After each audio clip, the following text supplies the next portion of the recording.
എൻ്റെ ചില ചിന്തകൾ ഞാൻ പങ്കിടാം. ഭൂമിയുടെ സൃഷ്ടിയുമായിട്ട് ബന്ധപ്പെട്ടിട്ടുള്ള ഓരോ മതങ്ങൾക്കും അവരുടേതായ വ്യത്യസ്തമായിട്ടുള്ള അഭിപ്രായങ്ങളും പരാമർശങ്ങളും, അതിൽ ശാസ്ത്രീയം സിദ്ധാന്തം എന്ന് പറയുന്നതിൽ മിക്കവാറും ഹൈപ്പോത്തസിസ് എന്ന് പറയുന്നത് ശാസ്ത്രീയമാണോ എന്ന് തന്നെ സംശയമാണ്. അത് ആർക്കും പിന്നോട്ട് പോയിട്ട് പ്രൂവ് ചെയ്യാൻ പറ്റുന്ന സംഭവമൊന്നുമല്ല.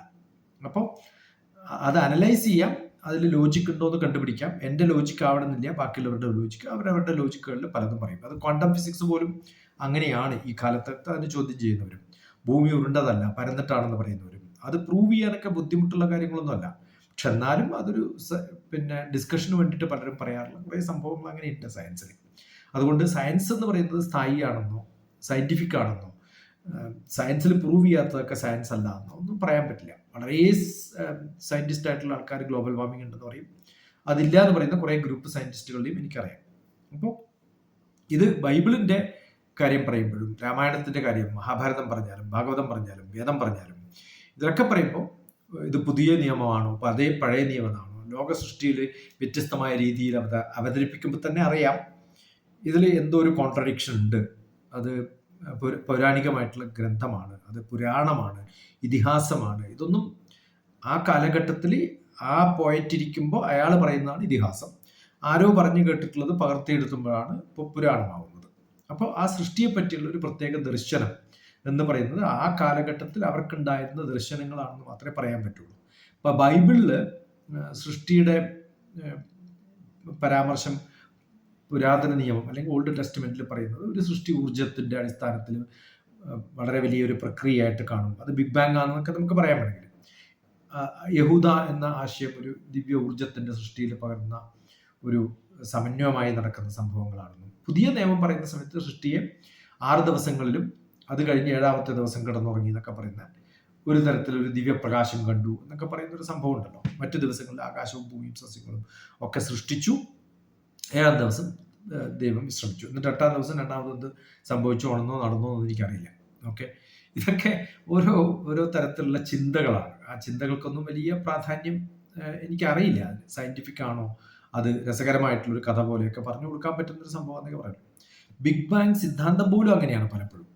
അത് കുറേ ബില്യൺ വർഷം മുമ്പ് ഒരു മഹാസ്ഫോടനം കൊണ്ടുണ്ടായതാണ്. അത് കാളിദാസന്റെ മേഘസന്ദേശത്തിലും യഥാമോഘം തദന്തരുപ്തം ത്വയ എന്നൊക്കെ പറഞ്ഞിട്ടുള്ള പ്രഭാവസ്തിത്വ ഇത്യഭിധീയത എന്നാണ്. അറിവുള്ളവർ ഇങ്ങനെ പറയുന്നു എന്ന് നമ്മുടെ കാളിദാസൻ പോലും എഴുതിയിട്ടുണ്ട്. ബിഗ് ബാങ് തിയറിയുടെ ഒരു ലേശം അവിടെയൊക്കെ നമുക്ക് കാണാൻ പറ്റും. പക്ഷെ അതുകൊണ്ട് ബിഗ് ബാങ് തിയറി പറഞ്ഞിട്ടുള്ളത് ഭാരതത്തിലാണ്, അതാണ് ബിഗ് ബാങ് തിയറി ഒന്നും പറയാൻ തയ്യാറില്ല നമ്മൾ.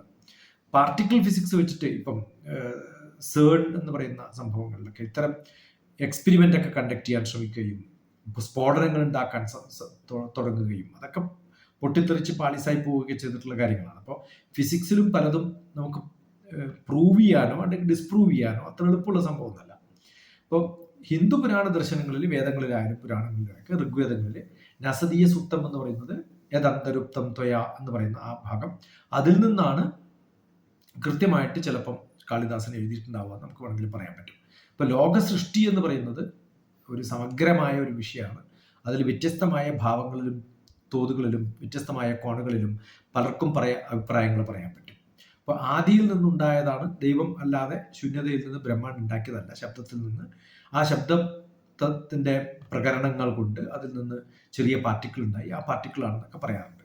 വിഷ്ണു പുരാണം, ഭാഗവതം, ശിവപുരാണം ഇവയിലൊക്കെ ലോക സൃഷ്ടിയെക്കുറിച്ച് പറയുന്നത് ബ്രഹ്മ സൃഷ്ടിച്ചു എന്നാണ്. ആ ബ്രഹ്മാവ് എന്ന് പറയുന്നത് ഒരു ക്രിയേറ്റിവിറ്റി അല്ലെങ്കിൽ ഒരു ക്രിയേഷൻ, ഏതെങ്കിലും ഒരു പാർട്ടിക്കിള്, പഞ്ചഭൂതങ്ങൾ, ഭൂമി, ജലം, അഗ്നി, വായു, ആകാശം, ഇവ ഉണ്ടാക്കിയെടുത്തു എന്നല്ലാതെ ഒരു മനുഷ്യൻ എവിടുന്നോ ഒരാളുടെ വാരിയിൽ നിന്ന് ഉണ്ടാക്കിയെന്നൊന്നും പറയാറില്ല. ഓക്കെ, യുഗങ്ങൾ എന്ന് പറയുന്നത് ഹിന്ദു മതത്തിന്റെ കണക്ക് പ്രകാരം കാലഗണന അനുസരിച്ച് കൃതയുഗം, സത്യയുഗം, ത്രേതായുഗം, ദ്വാപരയുഗം, കലിയുഗം, അത് പല കാര്യങ്ങളിലും പലപ്പോഴും ഞാൻ പറഞ്ഞിട്ടുണ്ട്. ഓരോ യുഗവും മനുഷ്യരാശിയുടെ ഒരു വികാസത്തിന്റെ ഭാഗമായിട്ട് കാണാനും സാധിക്കും. അത് കുലങ്ങൾ തമ്മിലുള്ള യുദ്ധം നടക്കുന്നതും, യുദ്ധമില്ലാത്തൊരു കാലവും, അത് കഴിഞ്ഞിട്ട് ഒരേ കുടുംബത്തിൽ തന്നെ യുദ്ധവും, ഇന്ന് നമ്മുടെ മനസ്സിൽ കുറേ യുദ്ധവും നടക്കുന്ന കാലഘട്ടങ്ങളിലേക്ക് കൃതയുഗം മുതൽ കലിയുഗം വരെ നമുക്ക് കാണാൻ പറ്റും. അത് മനുഷ്യന്റെ വ്യത്യസ്തമായിട്ടുള്ള രൂപാന്തരങ്ങൾ, മന്വന്തരങ്ങൾ വെച്ചിട്ട് കുറേ കാലങ്ങൾ കൊണ്ട് 14 മന്വന്തരങ്ങൾ കഴിഞ്ഞു, ഇപ്പൊ നമ്മൾ അങ്ങനെയൊക്കെയാണെന്നാണ് വെപ്പ്.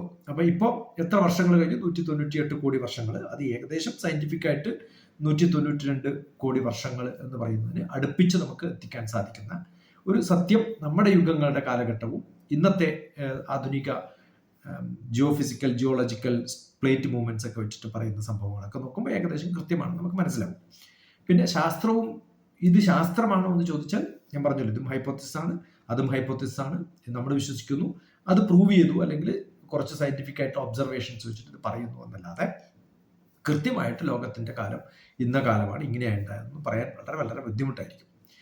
ഹിന്ദു തത്വചിന്ത എന്ന് പറയുന്നത് ശാസ്ത്രീയമായിട്ട് വളരെ അടുപ്പമുള്ളതും ഒരു സമാനത പുലർത്തുന്നതും എന്ന് നമുക്ക് വേണമെങ്കിൽ പറയാം. ബിഗ് ബാങ് തിയറിയും പറഞ്ഞിട്ടുണ്ട്. ഞാൻ പറഞ്ഞ പോലെ ഹിന്ദു മതത്തിന്റെ പ്രളയം എന്ന് പറയുന്നത്, നമ്മുടെ സൃഷ്ടി എന്ന് പറയുന്നത് പ്രളയത്തിന് ശേഷം ഉണ്ടാകുന്ന കാലം, ഒരു കാലചക്രമുണ്ടെന്നും അത് ഇപ്പം പാൻജിയ മൂവ്മെന്റും അതുപോലെ തന്നെ അത്തരം സംഭവങ്ങളൊക്കെ ആയിട്ട് നോക്കിയാൽ ജിയോഫിസിക്കൽ ജിയോളജിക്കൽ മൂവ്മെന്റ്സുമായിട്ട് നമുക്ക് ബന്ധം കാണാൻ സാധിക്കും. ഒരു വികാസത്തിനൊരു തത്വമുണ്ട്, ഒരു റൂളുണ്ട്. ശാസ്ത്രം പറയുന്നത് ഇങ്ങനെ എക്സ്പാൻഡിങ് യൂണിവേഴ്സ് എന്ന് പറയുന്നത്, നമ്മുടെ മിൽക്കി വേ ഗാലക്സി എന്ന് പറയുന്നത്, നമ്മുടെ പലപ്പോഴും നമ്മുടെ പുരാണങ്ങളിൽ ബ്രഹ്മാണ്ടാന മധ്യ ജംബുദ്വീപ് ഭരതഖണ്ഡി ഭാരതവർഷി എന്നൊക്കെ പറയുന്നത് ചൊല്ലുന്ന ശ്ലോകങ്ങളിലൊക്കെ നമുക്ക് കൃത്യമായിട്ട് കാണാൻ പറ്റും. ഈ ദശാവതാരത്തിന്റെ സിദ്ധാന്തം നോക്കിയാൽ തന്നെ മത്സ്യം മുതൽ കൃഷ്ണൻ വരെയുള്ള ഈ കാലഘട്ടങ്ങളിൽ വ്യത്യസ്തമായ ജലത്തിൽ മാത്രം, പിന്നെ ഭൂമിയിലും ജലത്തിലും, പിന്നെ മൂവ് ചെയ്യാൻ പറ്റുന്നത്, പിന്നെ വ്യത്യസ്തമായിട്ടുള്ള മൃഗങ്ങളുമായിട്ട് ഒരു താതാത്മ്യമുള്ള ഒരു രൂപം, അത് കഴിഞ്ഞിട്ട് മനുഷ്യൻ്റെ രൂപം, അത് എവല്യൂഷൻ തിയറിയുമായിട്ട് വളരെ വ്യക്തമായിട്ട് നമുക്ക് കാണാൻ പറ്റും. ജാത്യന്ത പരിണാമം പ്രകൃത്യാത് പൂരാത്, ജാത്യന്ത പരിണാമം പ്രകൃത്യാത് പൂരാത്, പ്രകൃതി ഉണ്ടാവുന്നത് തന്നെ വ്യത്യസ്തമായിട്ടുള്ള പരിണാമം കൊണ്ടാണ് എന്ന് നമ്മുടെ പഴയ ശാസ്ത്രജ്ഞന്മാർ ഹിന്ദു വിശ്വാസങ്ങളുടെ അടിസ്ഥാനമായിട്ടുള്ള വേദങ്ങളിൽ നിന്നൊക്കെ എടുത്തിട്ട് പറഞ്ഞിട്ടുണ്ട്. അപ്പൊ ഇത് സൃഷ്ടി എന്ന് പറയുന്നത് സൃഷ്ടാവും പ്രക്രിയ എന്ന് പറയുന്ന ഒരു ശൂന്യതയിൽ നിന്നുണ്ടാവുന്നതല്ല, അത് പഞ്ചഭൂതങ്ങളിൽ നിന്നുണ്ടായിട്ടുള്ളതാണ്. അത്തരം സത്യങ്ങളും അവയുടെ വ്യാഖ്യാനങ്ങളും ഒക്കെ പലപ്പോഴും കാണാൻ സാധിച്ചിട്ടുണ്ട്. ആകാശഗംഗ അല്ലെങ്കിൽ വികാസം പ്രാപിച്ചിട്ടാണ് ഇന്നത്തെ തരത്തിലെത്തിയിട്ടുള്ളത് എന്ന് പൗരാണിക നമ്മുടെ പുരാണങ്ങളിലൊക്കെ ഇഷ്ടംപോലെ പറഞ്ഞിട്ടുള്ളതുമാണ്.